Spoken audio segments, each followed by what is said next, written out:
Avec les engins, le mythique char T-34 qui a contribué à la victoire, et jusqu'à aujourd'hui aux engins récents, les T-90 et bien sûr d'autres types de missiles qui ont été développés.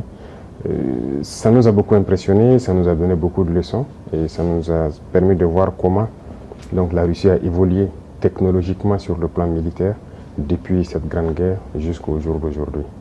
D'accord.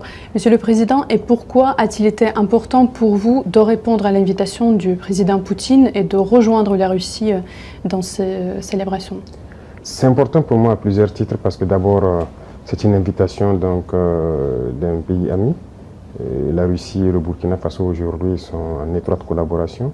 Notre coopération est assez stratégique, donc ce qui fait que nous devons venir participer aux côtés du peuple russe. Deuxième chose, c'est que dans cette même guerre, nos ancêtres aussi ont contribué à la libération de l'Europe dans cette guerre, à lutter contre le nazisme, ce qui veut dire que nous avons donc une histoire commune dans la célébration de cette victoire. C'est très important. Et l'autre chose, c'est qu'aujourd'hui, la Russie et le Burkina Faso sont dans le même combat. Nous avons un monde que je peux qualifier d'unilatéral. Nous voulons un monde multipolaire.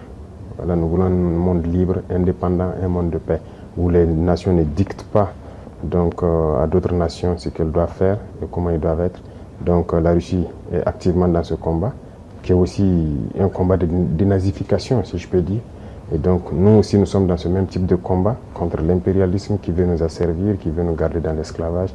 Donc nous avons les mêmes perspectives. Donc c'était très symbolique qu'on vienne participer aux côtés du peuple russe à cette célébration.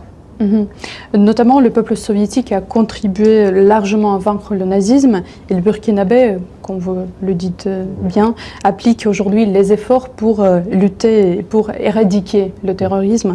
Voyez-vous des similitudes entre nos deux peuples et en quoi cela se manifeste-t-il plus concrètement? Oui. Moi, j'ai appris beaucoup de leçons dans cette célébration et il y a beaucoup de similitudes dans la lutte que nous menons actuellement. Regardez, le peuple soviétique a sacrifié près de 27 millions de vies pour avoir cette victoire. Ils pouvaient à un moment donné dire que c'est bon, ils signent l'armistice, ils abandonnent. Mais le courage, la ténacité, la résilience a fait qu'ils ont continué le combat et ils ont fini par gagner. Le Burkina mène une lutte depuis maintenant près de 10 ans contre le terrorisme. C'est pas qu'il n'y a pas de morts, il y a beaucoup de morts depuis cette époque jusqu'à aujourd'hui. Mais nous n'abandonnons pas parce que nous savons que nous allons gagner la victoire et nous continuons ce combat. Donc il y a cet état d'esprit-là qui nous fédère et donc c'est